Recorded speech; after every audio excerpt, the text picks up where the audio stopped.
BA पाठ तृतीय के सभी विद्यार्थियों का हार्दिक अभिनंदन है, स्वागत है।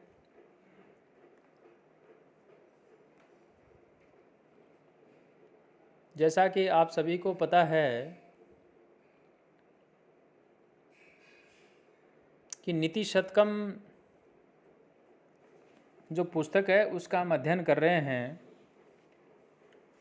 और इससे पहले आप जो है 35 नंबर पद्य है यहाँ तक अध्ययन कर चुके हैं। और आज इस ई क्लास के माध्यम से हम 36वां नंबर जो पद्य है उसका हम अध्ययन करेंगे। यहाँ निर्धनता तथा समृद्धता जो है उन दोनों ही स्थितियों के अंदर व्यक्ति का व्यवहार जो होता है वह किस प्रकार का होता है और कैसे वो परिवर्तन हो जाता है, इस बात का इसके अंदर जो है जिक्र किया गया है, वर्णन किया गया है।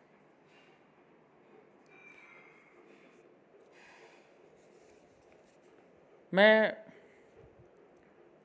बीच में कोई बहुत ज़्यादा भूमिका नहीं बांधूंगा क्योंकि समय कम रहता है, लेकिन आपको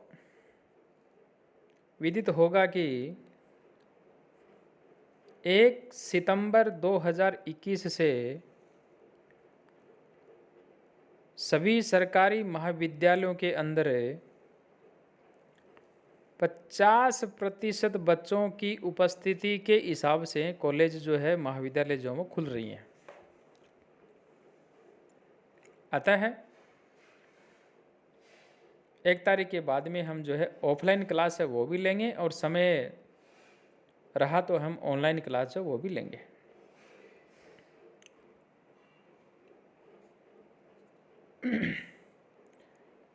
पद्य में पढ़ रहा हूँ।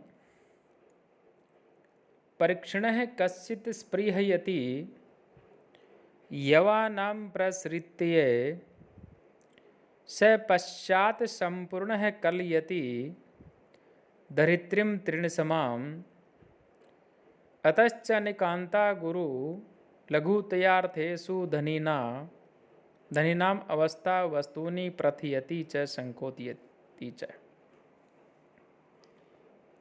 प्यारे बच्चों, कश्चित् परीक्षणः सन् यवानां प्रसृत्य स्पृहयति, यानी कोई ऐसा निर्धन व्यक्ति है जो किसी ज़माने के अंदर, किसी समय के अंदर जो है मुट्ठी भर जौ जो होता है उसके लिए वह लालायित रहता है। वर्तमान की जो पीढ़ी है, हो सकता है जौ जो है उसको नहीं जाने, ये खाद्य धान होता है कि गेहूं की तरह ही ये खाने के लिए होता है, लेकिन उसके अंदर ऊपर की जो लुगदी कहें, भूसी कहें, मारवाड़ी की यदि मैं बात करूँ तो तुस जिसको कहते हैं वो उसके ऊपर बहुत ज़्यादा होता है,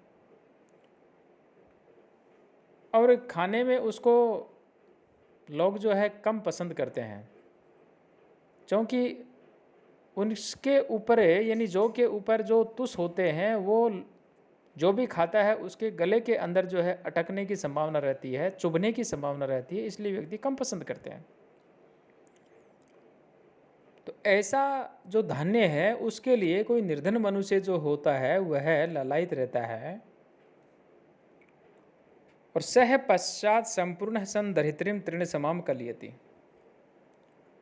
वही मनुष्य ये जब धनी हो जाता है तब सारी जो पृथ्वी होती है उसको तृण के सम्मान जो है तुच्छ मानने लग जाता है। जो एक घास फूस का टुकड़ा होता है, यानी कुछ भी नहीं होता, उसके समान वह मानने लग जाता है। अतः अर्थेषु गुरु लघुतया अनेकांता धनीनाम अवस्था प्रस्तुनि वस्तुनि प्रथयति संकोचयति च।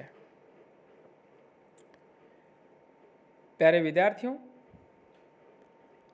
इस प्रकार से यहाँ वस्तु जो है उसकी महत्ता और जो तुच्छता होती है उसके विषय में अनिश्चित रहने वाली जो मनुष्य की निर्धन अवस्था तथा संपन्न अवस्था है वह ही मनुष्यों को जो है बड़ा बना देती है और उसको छोटा भी बना देती है। ये शिखरणी छंद जो है उसका उदाहरण है। रसई रुद्र छिना यमन सब लागे शिखरणी।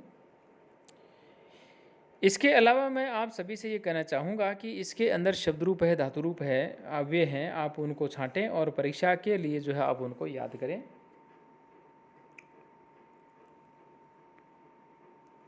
अगला जो पद्य है यहाँ पर आया, राजन दुदुक्षसि यदि क्षिति धेनुम एनाम तेनादे वत्सम इव लोकम अमुम पूषाण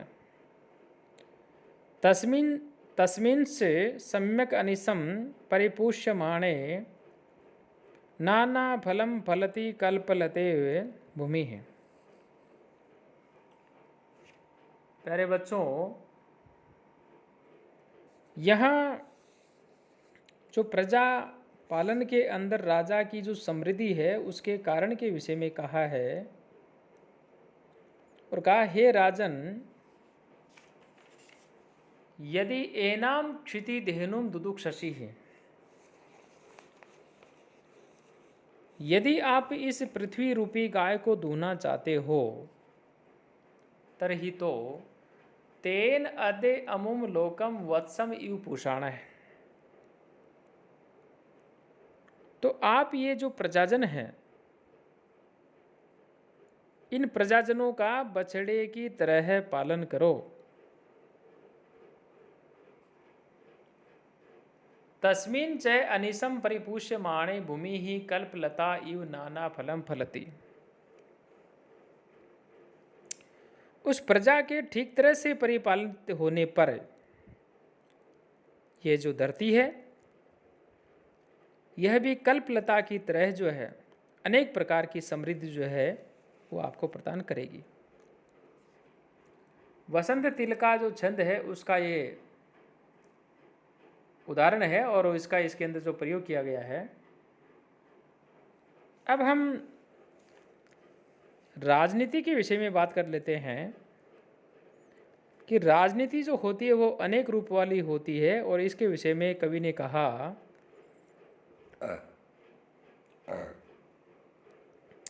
सत्यानृता च परुषा पीर्यवादिनी च हिंस्रा दयालुर अपि चार्थपरा वदान्या नित्यवया प्रचुर नित्यम धनागमा च वारांगनेव नृपनीतिर अनेक रूपा। प्यारे बच्चों, पद्य का निष्कर्ष यदि मैं कहूँ तो ये कह सकते हैं कि राजनीति अनेक रूपों वाली होती है। जैसे क्वचित सत्या अनृता च, यानी कहीं जो राजनीति होती है वह सत्य कहने वाली होती है, बोलने वाली होती है, और कहीं जो वह अनृता च यानी असत्य कहने वाली भी होती है, असत्य भाषणी भी होती है। परुषा प्रिय वादिनी च, और कहीं वह कठोर और कहीं जो है वह प्रिय वादिनी यानी मीठी या मृदु भाषणी जो है, मृदु भाषणी या मीठी बोलने वाली भी होती है। हिंस्रा दयालु अपि च अर्थपरा वदान्या, कहीं हिंसक तथा कहीं दयालु और कहीं जो है वह स्वार्थ तत्पर जो है और कहीं अन्य जो है वह वदान्या है यानी उदार होती है, दानदाता होती है। इस प्रकार से वारांगना इव नृपनीति ही अनेक रूपा भवति। प्यारे बच्चों, यहाँ अंत में कहा कि राजनीति जो होती है वह वारांगना की तरह है, वार वनिता की तरह है, अनेक रूपों वाली होती है। मैंने आपको इसकी पीडीएफ पहले भेजी है, आप सभी ने शायद इसको पढ़ लिया होगा, नहीं पढ़ा तो आप पढ़ें।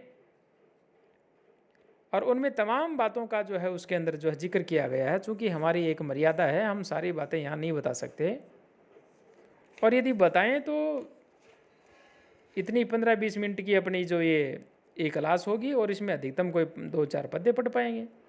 इसलिए आप पीडीएफ जो हमारी यानी मैंने जो पीडीएफ फाइल आपको भेजी है उसको आप अवश्य पढ़ें।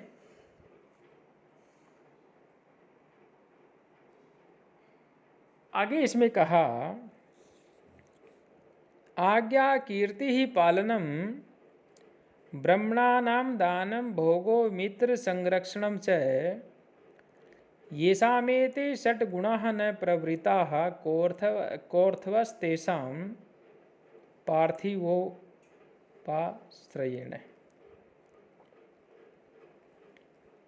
यहाँ पे कहा कि गुण संपन्न राजा जो है उसकी सेवा, उसके संदर्भ में कहा आज्ञा कीर्ति ही ब्राह्मणानां पालनम दानं भोगो मित्र संरक्षणं च एते षट् गुणाः येषां न प्रवृत्ताः हे पार्थिवः तेषाम् उपाश्रयेण को अर्थ है। प्यारे बच्चों,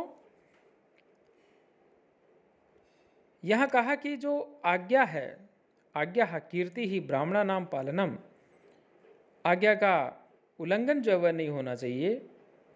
कीर्ति का मतलब यश से है और ब्राह्मणा नाम पालनम यानी जो ब्राह्मण है उन ब्राह्मणों का पालन।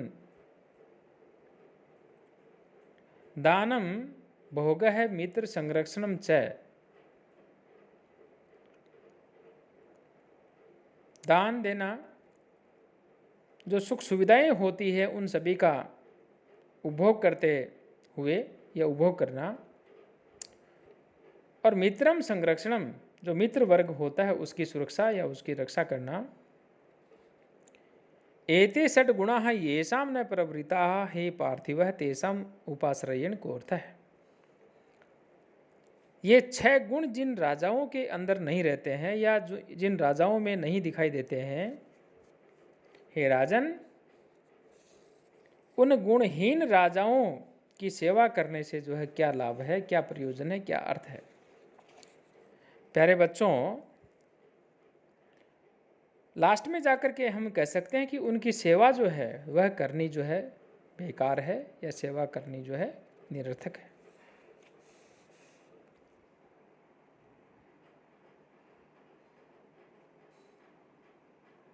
यहाँ इस पद्य के अंदर जो है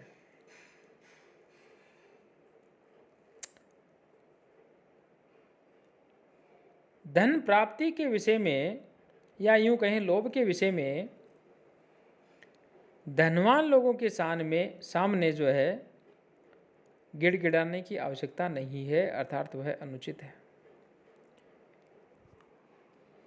यद धात्रा निज बहाल पट लिखितम स्तोकम महत्वा धनम तत् प्राप्नोति मरुस्थले अपि निद्रा मेरौ च नातोधिकम तद धीरो भव वित्तवत्सु कृपणां वृत्तिं वृथा मा कृथाः कूपे पश्ये पयो निधौ अपि घटो गृह्णाति तुल्यं जलम।